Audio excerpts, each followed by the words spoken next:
4 Renata Polda Jawa Tengah.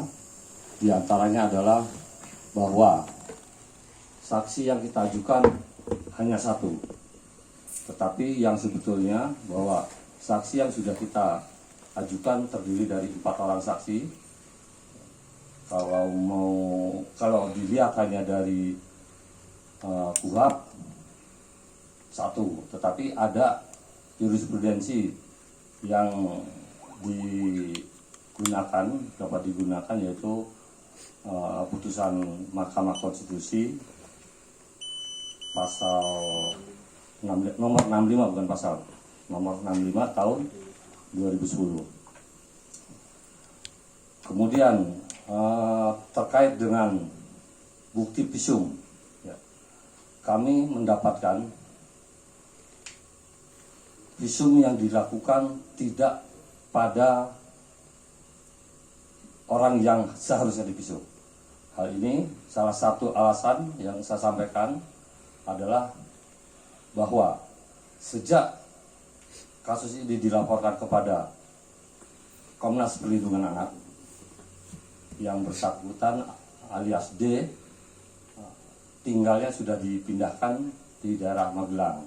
Tetapi pada saat melakukan visum, penyidik mengambil orang yang divisum dari dalam pondok. Itulah salah satu alasan kami menyatakan bahwa orang yang divisum tidak pada orang yang seharusnya divisum. Adapun alasan-alasan lain mungkin nanti akan kita buka seandainya penyidik mau membuka kasus yang telah dihentikan. Kemudian terkait dengan apa yang dinyatakan bahwa tidak ada perubahan terhadap korban atau anak yang berinisial D.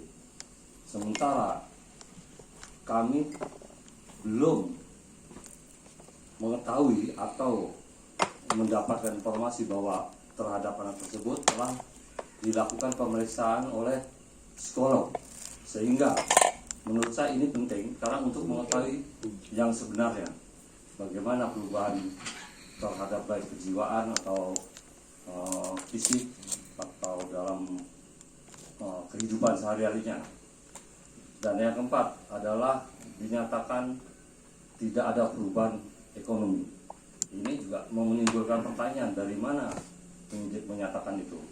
Padahal kita belum pernah mendengar adanya pemeriksaan baik oleh akuntan publik atau akuntan manapun juga, sehingga dapat menyatakan bahwa pada saat sebelum adanya pernikahan dan setelah ada pernikahan ada perubahan kemajuan ekonomi dari kehidupan sehari-hari di keluarga D.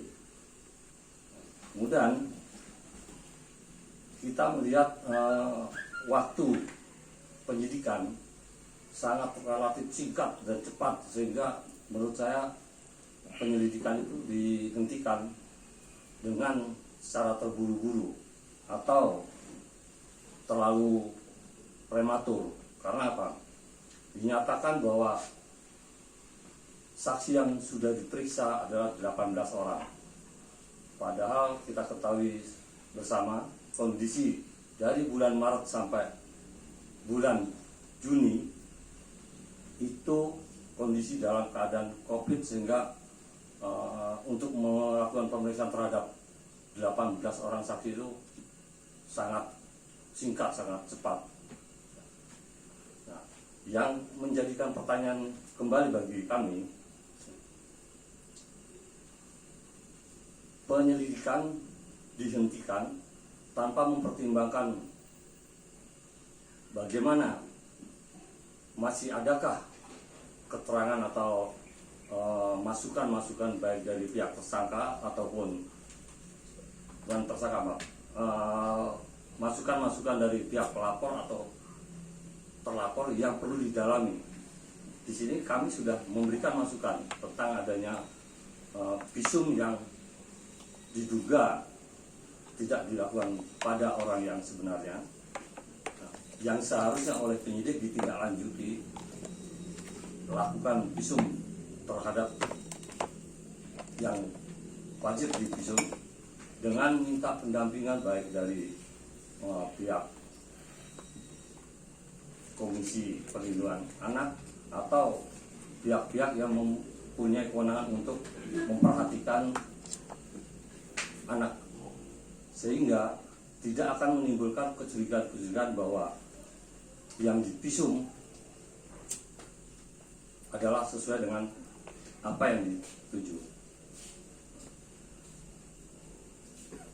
Mungkin itu yang bisa saya sampaikan. Barangkali ada yang perlu dipertanyakan, kita akan berikan sesuai dengan apa yang menjadikan temuan.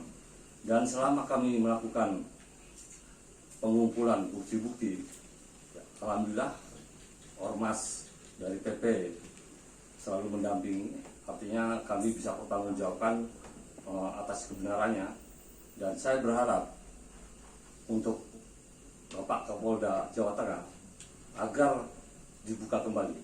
Kalau memang tidak bisa dibuka, mungkin kami akan membuatkan laporan kepada Mabes Polri agar perkara yang ditarik dan disidik di Mabes Polri. Mungkin itu saja, barangkali ada yang sama. Ya. Dan setelah pertemuan ini, kami ingin merangkul kepada lembaga-lembaga yang mempunyai perhatian terhadap anak Indonesia, mungkin terutama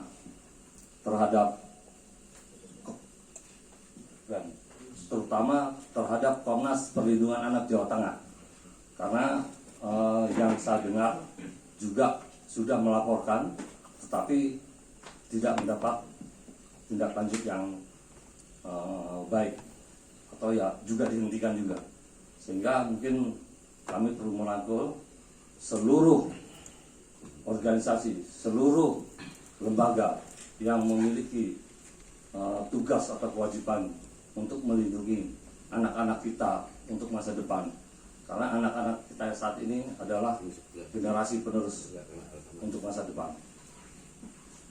Mungkin itu saja, barangkali ada yang mau bertanya, silakan.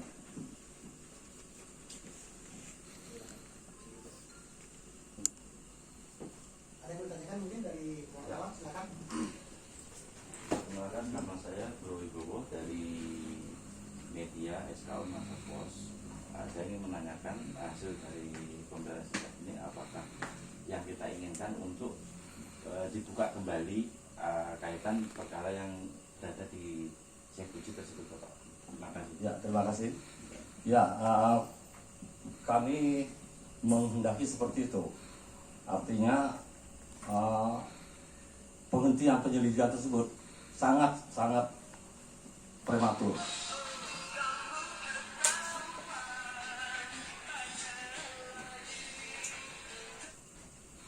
Sangat prematur. Kenapa saya katakan sangat prematur? Seyogyanya penghentian adalah memberikan untuk kepastian.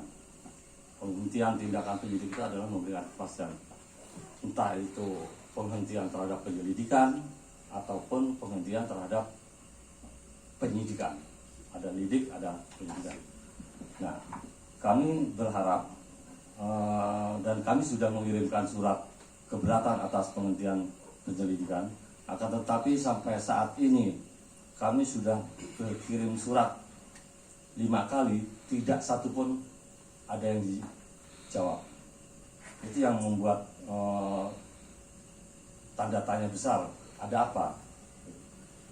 Yang kami inginkan, mari kita buka kembali, kita akan dukung untuk alat bukti yang menurut beliau, sebetulnya alat bukti yang sudah kita serahkan atau alat bukti yang sudah ada sudah mendapatkan pernyataan untuk dinyatakan cukup berdasarkan bukti permulaan.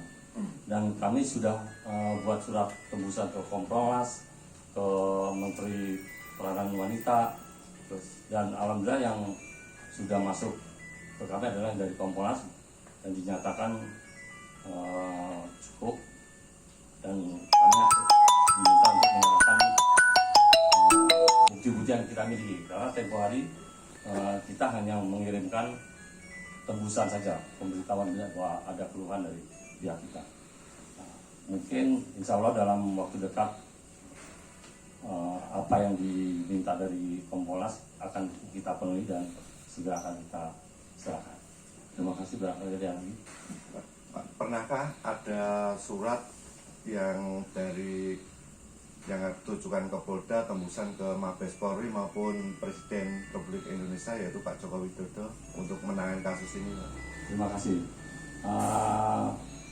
Terakhir kita membuat surat untuk ditujukan kepada Kapolri yang tembusannya kepada Irwasum, kepada Kompolnas, kepada Kadipropam, kepada DPR dan Menteri Pemberdayaan Perempuan, kemudian ke lembaga-lembaga pemerhati anak, dan yang terakhir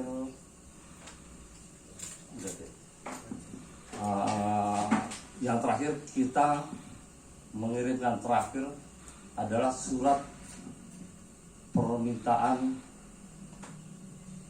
penghentian penyelidikan. Sampai saat ini kami belum menerima.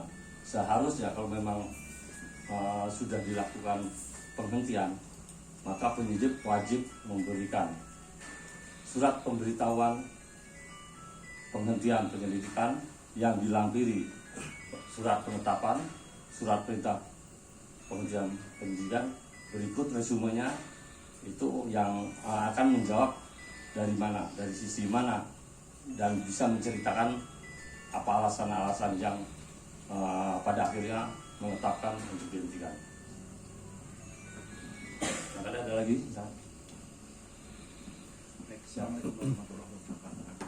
Waalaikumsalam. Saya mau tanyakan Pak, karena ada suatu hal yang menarik di sini. Apakah surat-surat yang telah dikirimkan ke berbagai pihak itu disertakan juga bukti-bukti pendukung yang saat ini menjadi temuan untuk membuka kasus kembali? Satu itu.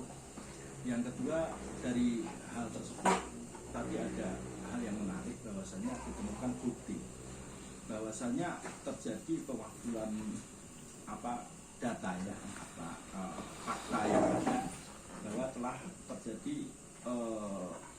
pergantian dari visum yang tadi dikatakan. Nah, berarti kalau sudah ditemukan itu, berarti ini sudah jelas ada sesuatu hal yang terjadi kesalahan prosedur ataukah memang sengaja. Hemat kami berarti itu sudah suatu hal yang luar biasa. Makanya dari itu apa tindakan dari Bapak pengacara dengan menemukan hal seperti ini? Baik, terima kasih. Bukti yang kita temukan terkait dengan visum, kita mendapatkan kejanggalan, yaitu orang yang divisum. Salah satu alasan kita ada bukti-bukti yang cukup kuat untuk mendukung pernyataan ini, tetapi itu akan kita sampaikan nanti pada saat setelah itu dibuka, baik dibuka di Polda maupun dibuka di Mabes kalau seandainya jadi ditarik ke Mabes Polri.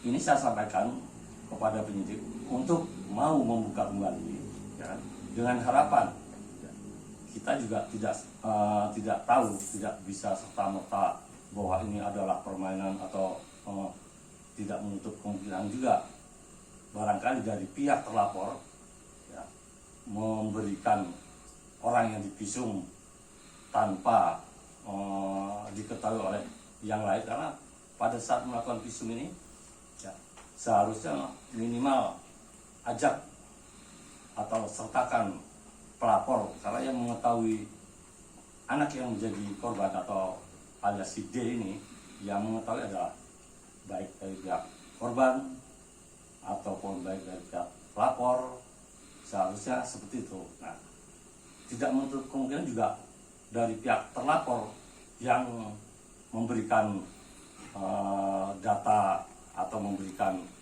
orang yang divisum ini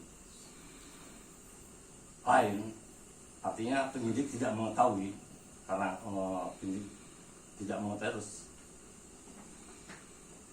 apa namanya ya diganti orang, tetapi penyidik memang betul tidak mengetahui. Akhirnya saya maksudnya memberikan kesempatan kita buka kembali, dan karena ada masukan-masukan seperti ini, seharusnya kasus ini belum patut untuk dihentikan. Mungkin menurut saya kasus bisa dihentikan ya, apabila nomor satu, jika sudah tidak ada masukan-masukan lagi dari baik pihak terlapor maupun pelapor. Yang kedua, jika tidak ada alat bukti lagi yang bisa digali untuk mengungkap laporan tersebut, untuk menunjang pembuktian. Yang ketiga, barangkali jika dalam kurun waktu mungkin minimal 1 bulan atau berapa yang ditentukan, kasus ini memang stuck, nggak bisa maju ya, mungkin itu pantas untuk dihentikan untuk memberikan kepastian hukum terhadap laporan yang telah masuk. Nah, di sini permasalahannya, masukan-masukan baik dari pihak kuasa hukum ataupun dari pelapor ada, tetapi tidak dilanjuti. Sedangkan kita tahu tugas dan kewajiban dari aparat penegak hukum atau dari penyidik adalah melindungi, mengayomi, melayani. Nah, kemudian timbul pertanyaan buat kami, apa seperti ini pelayanan? Kita membuat surat pernyataan, surat pengajuan, satu pun tidak ada yang dijawab. Mungkin itu, terima kasih. Barangkali yang lain. Artinya dari pihak penegak hukum secara tidak langsung itu mengintervensi kuasa hukum daripada pelapor ya, Ya, kalau mengintervensi tidak, ya. Hanya atau menghentikan secara sepihak. ya, tapi Siap. kami juga tidak diberikan Tidak surat diberitahukan surat pemberhentian itu tadi. pemberitahuan penghentian penyelidikan. Baik. Nah, saya mendengar untuk laporan yang dibuat oleh Ketua Komnas Perlindungan Anak Jawa Tengah sudah diberikan, saya mendengar. Nah, untuk itu ke depan Siap. kita akan mengajak semua lembaga yang mempunyai perhatian terhadap anak, akan kita rangkul dan kita rekrut untuk marilah berikan perhatian terhadap kasus ini untuk memutus mata rantai kejahatan terhadap anak-anak. Apalagi kita semua mengetahui bahwa ini perbuatan yang kedua kali. Kalau memang terbukti hukuman kebiri, Siap. bisa dilakukan. Siap. Itu yang kami harapkan. Silakan.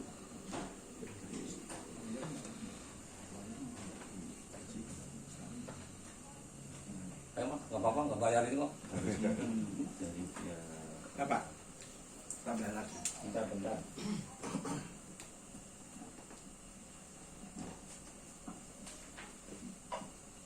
Sudah.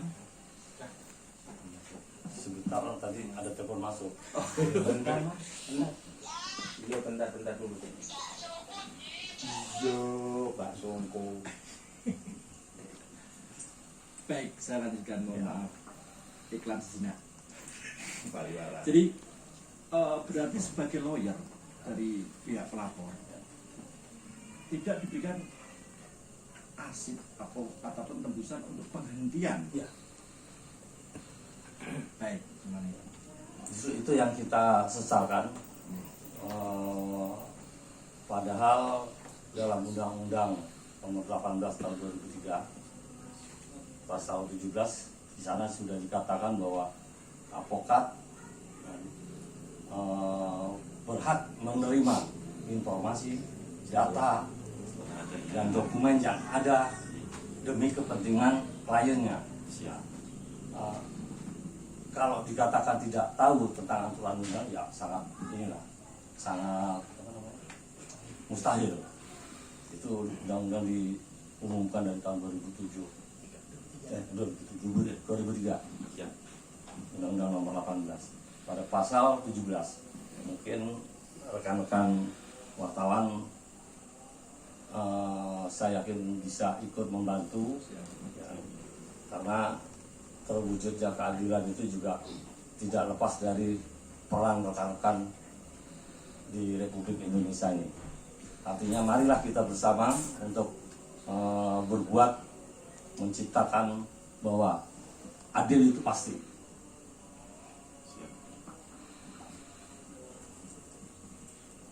Silakan, ada lagi. Mungkin pertanyaan ke saksi-saksi juga ada. Barangkali mau menanyakan ke para pelapor, silakan, dan barangkali kepada rekan-rekan dari PP yang selama ini mengawal apa yang kita lakukan. Dan saya sangat berterima kasih kepada pimpinan Ormas PP yang selalu mengawal kita, artinya juga bisa menjadikan saksi kita untuk mengumpulkan bukti-bukti yang ada. Silakan. Mau bertanya. Ini adalah yang kami sebut riwek-wek. Ya, 3 orang yang melapor, yaitu Saudara Apri, Saudara Joko Lono, dan ini Wahyu. Ini salinan dari pelapor. Dari SP. Baik Mas, saya mau tanya, para saksi ini pada saat pastinya kan sebagai saksi pelapor nih, betul nih.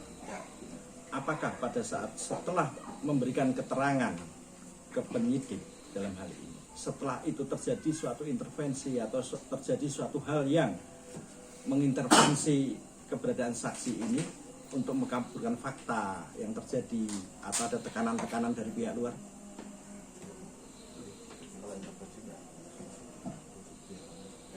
Kalau intervensi nggak ada ya dari cuma kita melihat di sini para saksi-saksi lain yang dimintai keterangan yang menyaksikan di pernikahan itu, yang itu dalam kondisi tertekan. Jadi kayak misalnya saksi yang lain selain Apri, yang misalnya ada Asmawi, ada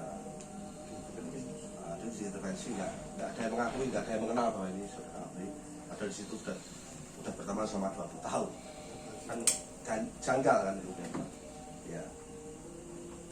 Artinya di saat acara pernikahan tersebut yang dilakukan kepada SP tadi, si Uji sama si D, itu ada bukti otentik ya Pak ya, atau dokumentasi yang video ataupun foto gitu kan? Gitu. Untuk semua yang datang waktu itu, HP semua itu dikumpulkan, bukan disita, dikumpulkan di suatu tempat. Siap. Karena mungkin dia pengalaman yang Kemarin. pertama. Ya. Saya tambahin Mas. Pada saat dikumpulkan di mana itu Mas? Di depan rumahnya Syekh Uji. Oh, itu pada saat Acara pernikahan malam-malam itu. iya. Apakah setelah acara pernikahan ini ada sesuatu yang janggal tentang HP jenengan? Artinya ada suatu data atau apa yang hilang? Enggak ada. Cuma dikumpulkan, suruh matikan, habis itu dikasihkan kembali. Selesai acara ya. Setelah selesai acara. Berarti tidak ada bukti yang Tidak ya, ada. secara visual aja Tidak cuma ada. seperti itu. Baik. Setelah itu di penyidikan itu apakah kan waktu itu kan katakan tidak terbukti berarti ya.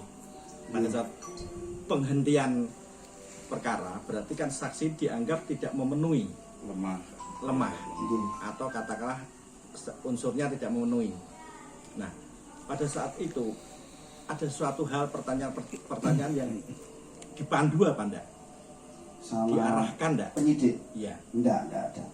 Cuma penyidik bilang ini kurang bukti. Jadi misalkan jenengan nanti dituntut balik gimana? Wah, saya yang penting pokoknya saya melihat dengan mata kepala saya sendiri bahwa pernikahan itu ada. Kamu nggak takut nanti di dilaporkan balik, oh enggak takut. Ya. Karena memang itu ada pernikahan. Seperti itu. Mohon maaf Mas, pada saat pernikahan berarti kan di situ ada yang menikahkan gitu. Ada. Ada ya? Ada. Berarti kalau itu apa, kalau mudin atau apa itu? Penghulu. Penghulu atau ustad atau haji. Itu ustad, Oh, ustad berarti, pondok putra. Ustaz. Itu pondoknya siapa Mas? Saya puji. Oh, berarti orang. Ya. Jadi sudah ada agenda settingan dari awal kan gitu. Siap. Sebutannya siapa? Itu Rukun ini nikah. yang apa itu yang menikahkan itu namanya Miftahul Huda. Kiainya Pondok Putra itu. Saya puji. Terus lainnya ada saya, ada Pak Ahsen Mubari, ada Bapak Asnawi, Bapak Suwarno itu datang semua, dan anaknya Seven juga datang. Walinya apa? Wali pernikahan. Wali pernikahan itu kakaknya sendiri, saudara Ilham, terus diwakilkan, dia nggak mau menikahkan, diwakilkan sama kiainya itu. Ibunya juga hadir. Ibu daripada Cide tadi juga ada sama Hadir. kedua orang tua kandungnya ya Pak ya. Baik. Menambahkan sedikit pertanyaan. Maaf. Jadi saksi artinya tidak satu orang. Dalam artian saksi itu banyak. Banyak. Oke. Saksi dari pihak pelapor adalah Anda bertiga. Ya, Dan saksi yang disebutkan yang di belakang adalah dari pihak terlapor. ya. Saya garis bawahi lagi. Yang menarik di sini, Anda kenal dengan saksi tersebut. Berapa Kenal lama? semua. Berapa lama? Sekitar mungkin 20 tahun. 20 tahun. Oke. Karena pas pernikahan saya dulu pun tahun 2006, semua saksi itu datang. Maksud dia nggak kenal sama saya pas di konfrontasi di Polda. Saat dikonfrontir ada pemanggilan konfrontasi. Iya, konfrontasi Oke. sama Asnawi. Kenal sama saudara Apri? Nggak kenal. Loh, sampean ngaji bareng anakku orang yang kenal. Indikasinya berarti saksi terlapor, Ya. saksi dari terlapor Ya. di sini berbohong, kesaksian palsu. Kesaksian palsu. Artinya Betul. Kesaksian palsu. Baru indikasi, saya bilang indikasi karena harusnya dia mengakui bahwa kenal dengan saudara. Iya, kenal. Ya. Seharusnya kenal. Tapi dia tidak mengakui bahwa nggak kenal dengan saudara. Nggak kenal, terus dia akhir-akhirnya dia bilang, saya cuma sering lihat tapi nggak Sering kenal." lihat. Oke. Beda sering lihat dan kenal, beda ya. Tambahan Mas. Kira-kira di luar keluarga orang umum yang hadir di situ menyaksikan pernikahan itu ada enggak? Gimana? Pada saat pernikahan itu, Ya, itu adakah orang yang tidak keluarga saudara Sepuji? itu Hasim Mubari itu kan juga orang lain. Orang lain. Tapi memang sering ke situ. Dan saksi yang diundang di Polda itu dari yang hadir itu berapa orang? Saya yang dikonfrontasi cuma dengan Asnawi, satu orang aja. Yang lain enggak. Seharusnya dengan banyak saksi yang lain, seharusnya kan seperti itu Satu kan, orang dengan Asnawi. gitu. Enggak kenal. Itu terjadi di mana Mas? Pernikahannya di mana itu? Di dalam pondok Dalam pondok. Apakah CCTV atau enggak ada.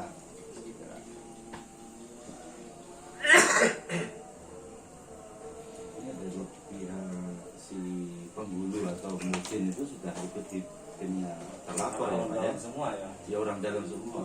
Gitu. apakah prosesinya itu seperti orang nikah dewasa Mas? Ya seperti orang dewasa. Ada seperangkat alat sholat. Dengan mahar mas kawin itu Al-Quranul Karim. Benar Mas yang lain? Benar itu? Saya nggak nyaksikan, tapi saya ingin sekali ini. Benar. Ya. Jadi tata cara pernikahannya sama seperti tata cara pada saat menikahkan orang yang sudah Iya, orang yang dewasa, orang yang siap untuk menikah nih, secara ketentuan undang-undang negara. Seperti itu Mas. Tata caranya. Ya. Pernikahannya juga tengah malam. Sekarang jam berapa? Ya jam 12-an lebih. 12 malam.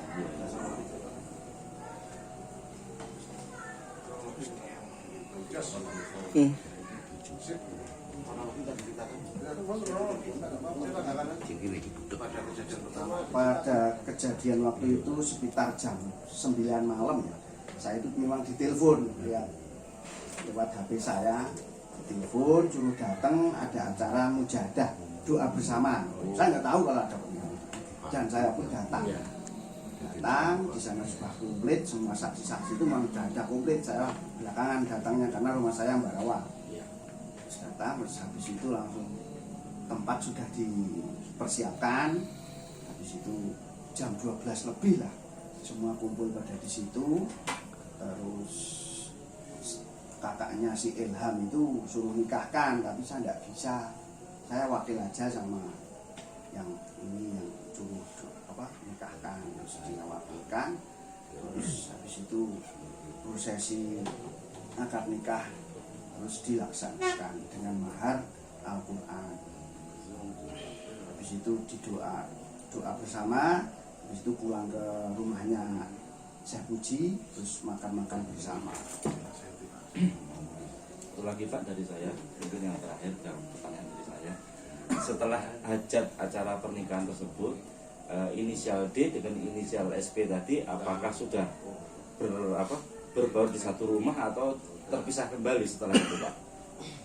Sebelum saya pulang, saya SP sempat melihat bahwa dia di panggung, terus dia bilang, sekarang saiki kowe wis dadi bojoku.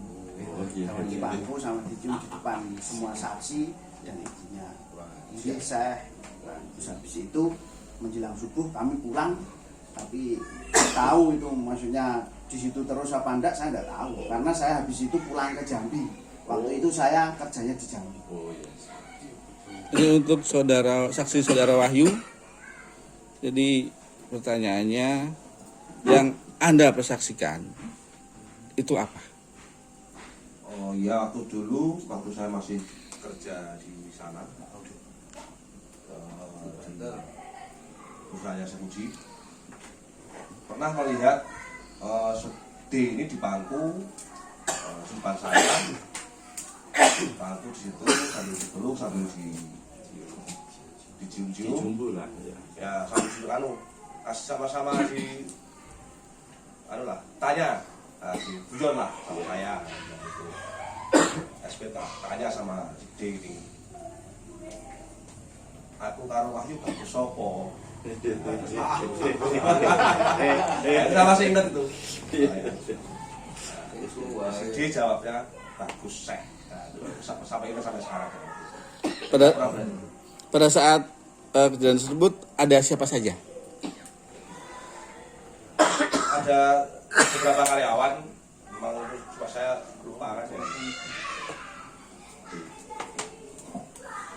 Ada beberapa karyawan Sepuji, di situ ada RSM juga ada, tapi nama-namanya itu yang RSM itu manajer di sana ada 9 orang dulu ya, 9 orang itu, tapi yang baru ada entah 5 atau 6 orang saya baru lupa. Jeda antara jenengan melihat di pangku itu sama pernikahannya itu berapa lama Mas?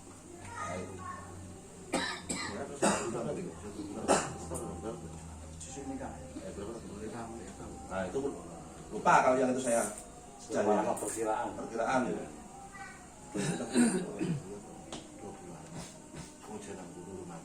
bulan sudah 2 bulan. Nah, rumahnya si siapa D dia di pondok atau di mana Mas? Oh, tinggal di depan gereja Bedono itu rumahnya SP. Iya. Tapi kosong gitu.